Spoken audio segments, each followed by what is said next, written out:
Okay, so hi, my name is Shirley Cambao, and we will be presenting our title.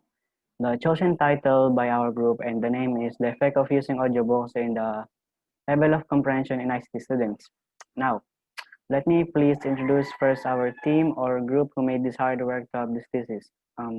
Finalize or survive. So our leader, which is Kristan, and also for the members is Harold Rivero, John Lloyd Raimundo, Alphonse Ponsalan, and me, Shirley Cambao.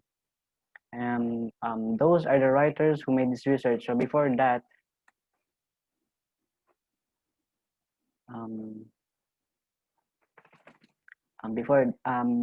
that, audiobooks was first emerged in 1982 with the establishment of a recording studio by the American Foundation for the Blind, which is Alison Toit. So to start with this research, the reason why or the background of the study, it's basically all about the audiobooks and how the audiobooks help the student to improve the reading comprehension and or the level of reading comprehension. And also we have chosen this topic because nowadays, of course, we all know that technology is really upgrading and the evolution is really something that we can consider. And yeah, the reason why we have chosen the audiobooks is because since this age we are using most of the time life is laptop, computer, cell phone, or any gadgets wherein you can just easily choose like an audiobook that you need, or you can just listen to sorry for say for example any subject of topic given by the teacher. So there are audiobooks that can help you understand the content, or does it what does it say, or how do you describe that you like to apply. So that's actually the reasons why would you like to have it. Also the discuss to have the students understand the importance of using the audiobooks, but not only the textbooks. Of course they have the same content, but it would be a great thing to consider. That's all.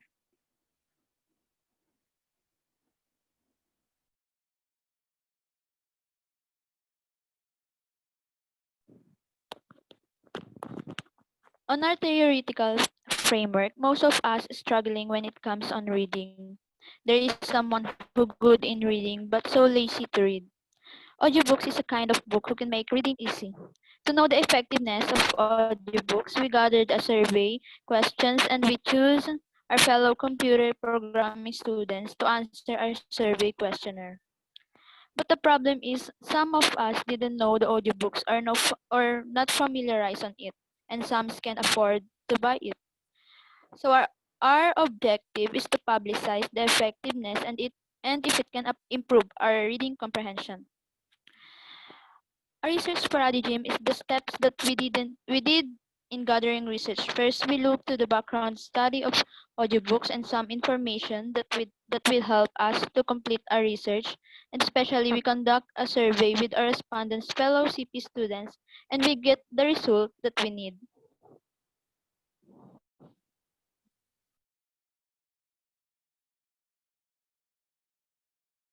Good afternoon po. My name is Harold Rivero, and our synthesis of the related studies is according to Dali Karen to 2018, contributing to the SIG Convention about the transformation of technical service education and interconnected world.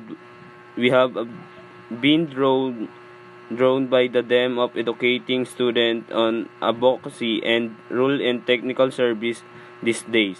Libraries working in technical service are background staff no more. They are public figures at the workplace and library community activists who actively participate in advocacy, policy making, lobbying, and community engagement. According to what I'm reading, Karen also wants to contribute to SIG to change the technical theme of reading using audiobook. Our second synthesis, according to Allen Marie S. Andaling, Benedict Lawrence S.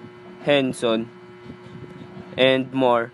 Recently, mobile application, this is indicates learning to less at traditional methods like ebooks, audiobooks, and more keep user engaged in critical thinking and comprehension activity. According to Allen Marie S. Andales, Benedict Lawrence S. Henson, and others, technology is changing the study of traditional methods using audiobooks.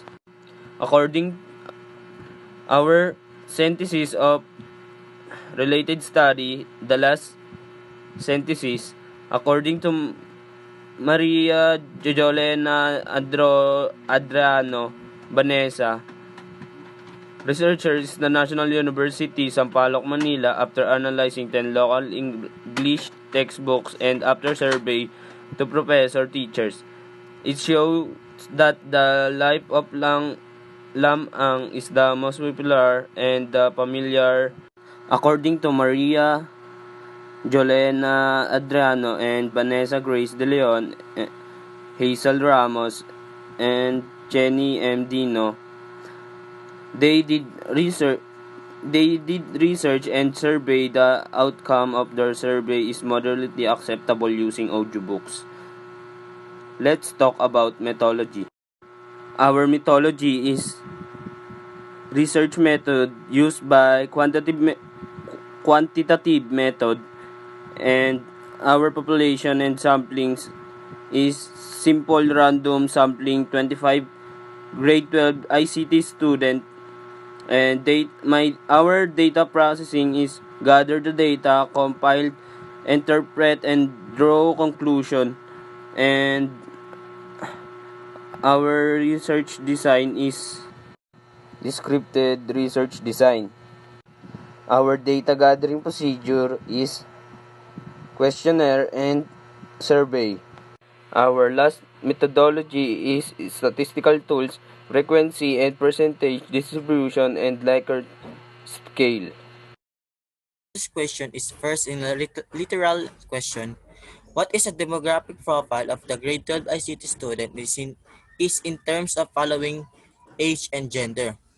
And our questions is what are the percentage of students who agreed using the audiobooks? What is the percentage distribution of the level of reading comprehension of the respondents in terms of vocabulary skills? What is the level of reading comprehension of the respondents? And the inferential question is there any significant effect using audiobooks on the level of reading comprehension among grade 12 ICT students? Okay. And in our methodology, our research method use is a quantitative method, and our research design is in on descriptive research design, and population of sampling, simple random sampling, and we have 25 grade 12 ICT students. This is the frequencies, and the data gathering procedure is through survey or questionnaire. And our data processing is to gather the data, and we used and through compile, interpret, and draw conclusion. And our statistical tool we use is frequency and percentage distribution and Likert scale in true survey. Next is the presentation, interpretation, and analysis. This first presentation we use is a table as guide to know the frequency in a percentage. First is the gender, age, and the only one questions. And the only one question we use as agree, strongly agree, neutral, disagree, strongly disagree, and our frequency here is only 25 and the percentage is 100%.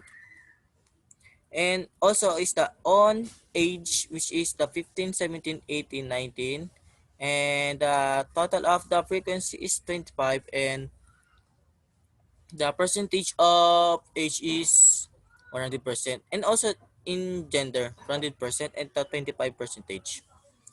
And we use this as solving in our frequency and percentage. That's all. Thank you.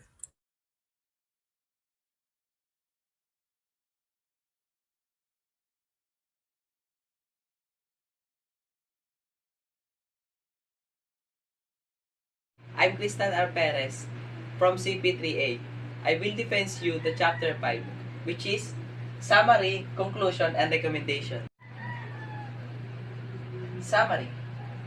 We conduct our research to Google Form that to create some questions for our respondents. Through choosing multiple choice, and with ICT, students get the result. What we basically do this, what use to gather all data, frequencies and percentage to divide the question that we made, so we can actually gather all data knowing that someone of our respondents of ICT student are taking our survey to help with us in version. Conclusion. The primary goal of this study was to answer the research question: what are the percentage of students who agreed use the audiobooks? What is the percentage of distribution of level of reading comprehension of the respondents? Time in vocabulary skills, the level of reading comprehension of the respondents. In the future researches, the use of audiobooks struggling readers who are younger and older than those who are participated in the study, and the audiobook usage from English language learners. Recommendation: students, teacher and instructors, future researchers. It needs to recommend for students who are practices the usage of audiobook, not only to help them to reach, not only to their comprehension and reading, but also have a student vocabulary skills and develop the positive thinking about readers using audiobooks.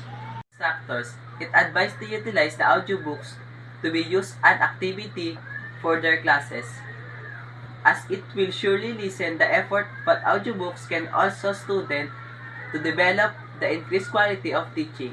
It can help more the students to engage when it comes to participation through use of modern technology.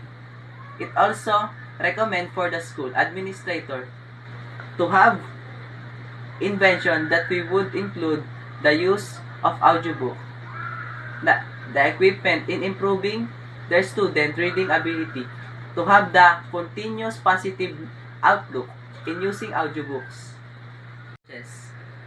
The data can be used the future researches as of effect of using audiobooks, the level of reading comprehension. Two attempts have been made to study, document information about the effects of using audiobooks and how can students maintain their reading comprehension, and some information may still lacking. Additional research on the following topics will help to shape and enhance the future use of research for these future researches. Reference: the author, Joachim M. Date published, 2016, April 28. New researches show audiobooks have powerful impact on literacy development. This article has no specific author. Website: we release research and new review of benefits of audiobooks on literacy. Date published, 2020. Name of author, Moran K. Date published, 2017, October 30. 7 ways audiobooks benefit student who is struggling with the reading. Name of author, Ma Arjuline Ejercito Adrino. Date published, 2018. Acceptability of the Philippine Folktale audiobooks to student attitude towards reading. Author, Melissa Alma Rejante Erencia. Date published, June 2018. The effects of using media born of L2 reading comprehension of narrative text. Name of author, Harolina GT.